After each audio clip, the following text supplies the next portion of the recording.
Viewer discretion advised. Podcasts may include graphic content, violence, substance use, and foul language. I recite the stories in this show as they are written to the word, with the only exception being if grammatical errors need corrected. Thank you for watching.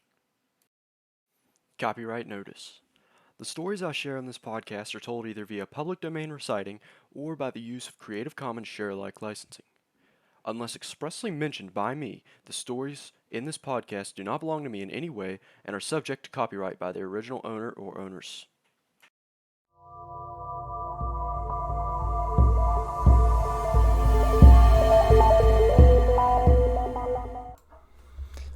Hello, and welcome to Scared Shitless. Today, Scared Shitless presents Let Me In. It was a cold October night. It was a Friday, and this meant two things. The first thing was that my mother would inevitably go out to the local firehouse to play her weekly bingo game. And the second was that I would be able to invite my friend Daniel over to stay the night and play video games. We would have the house to ourselves from around 4:30 p.m. to 11 that night, as my father was out of the house, working out of town as a traveling lineman. My mom ordered us a couple pizzas to eat before she left to go play bingo.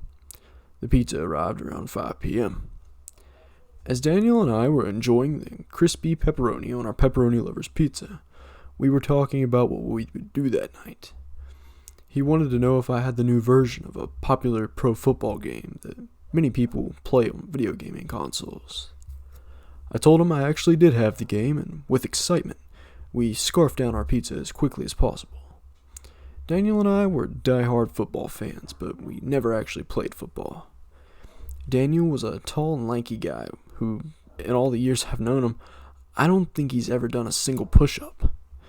When it comes to myself, well, let's just say it should be no surprise that our school's varsity team features 0 5'5" overweight kids like myself. With these attributes getting in our way, we just enjoy by watching and playing on the video game. It's unfortunate, but we just accept it at this point. After we both devoured unhealthy amounts of pizza, we both made a beeline toward the stairs.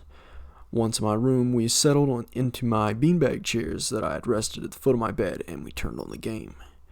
Once we were on, we began selecting our team. Although there wasn't much consideration behind it, we already knew who we'd pick. We were from a smaller area you've probably never heard of in Pennsylvania. So Daniel's favorite team was the Steelers, mine was the Eagles. We started off our game fairly normal, marching the ball down each other's sides of the field. I had the edge on him though. I've been playing every afternoon I didn't have some stupid algebra homework playing to get better. I got him really frustrated, and we decided that it would be a good idea to walk downstairs and take a break. We went down to the fridge and got some cola to drink. I grabbed a bag of cheese chips from the cabinet and we shared them. We were sitting there eating when we heard 3 knocks at the door. I found this odd because we have a doorbell which is blatantly apparent to anyone who walks up to the door. I got up and Daniel followed me to the door. I looked through the peephole. There was a girl there. Her hair was dark. She wore this old-looking frilly dress that looked to be a dark greenish color. I couldn't see her face, though. I looked back at Daniel, and I started to say, "It's some weird girl." Let me in. She shouted before I could finish my sentence. Then she started pounding on the door. This scared the ever-living shit out of me. And I asked, "What do you want?" I said, let me in. She boomed. "Leave us alone before I call the cops," I responded. I watched her disappear into the darkness through the peephole. We went back into the kitchen and talked about how weird this was, and went back to eating and drinking. I spit a whole mouthful of soda across the room when I looked up the kitchen window. There she stood, face and hands pressed against the window, staring at us. I could get a better look at her now in the light. Her skin was incredibly pale. She'd almost be a girl whom I found very beautiful. However, there was one detail that chilled me to the bone. Her eyes were huge, and they were solid black. Daniel fell backwards off his stool when he got a look at the absolute abomination I was looking at. "Jake, what the fuck is that?" he stammered. "That's the thing that was slamming the door," I responded. Before Daniel got a chance to answer, she slammed her head into the kitchen window. I said let me the fuck in, you fat bastard. She snarled. I froze up. Open this fucking window right now, Jacob. She knew my name. She knew my fucking name. How the hell did it know my name? Daniel spoke up for me. "Oh, hell nah. We are not letting you anywhere near us, you crazy bitch," she roared. "Go to hell, you ugly bitch," Daniel squeaked. I will, and you will too. When you let me the fuck in, Daniel, open the window right now. She yelled. We both said nope and bolted out of there and ran up the stairs to my bedroom. We slammed down on the bean bags and we tried to catch our breath. "Bro, we've got to call the cops. That thing's going to kill us," said Daniel. I completely agreed. We looked desperately for his phone when we realized I only had a cracked iPod Touch as my phone was getting fixed because it got broken. So his phone was the only option. As fate would have it, his just so happened to be in the same room where the thing was standing right outside the window. Thinking this was odd, I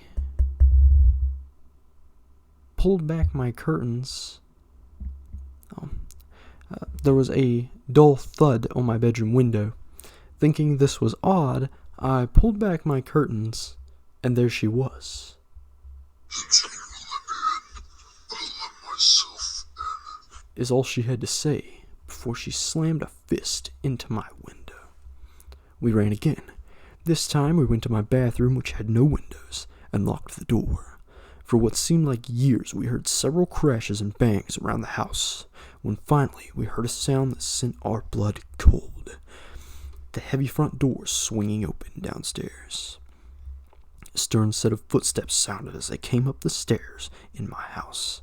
They stopped right in front of the bathroom door. "You boys are in big trouble," said my mom to my relief. "There is food and soda all over the kitchen, and you all locked Lucy out in the cold weather.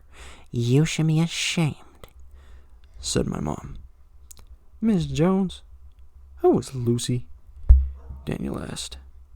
My mother's answer chilled me to the bone. "Your friend from school, the one in the pretty green dress." "Mom, that girl is not our friend," I yelled. "Well, that's not what she told me," my mom said. "Please, for the love of God, tell me you did not let that thing in," Daniel said. Before my mom could answer, we all heard a snarled. As we heard the sound of teeth sink into my mother's flesh. She screamed bloody murder as the thing dragged her off into the night. After a while, Daniel suggested going down to get his phone to call the police. Before I could get him an answer, a voice sounded from outside the door. Yes, Jacob, open the door. I need you to let me in. We've been sitting here quietly for what seems like days. I've been typing all this out in my notes in my iPod in hopes that if we don't make it out of here, someone will find this. It's starting to break the door down. If anyone finds us, tell my dad I'm sorry. Jacob.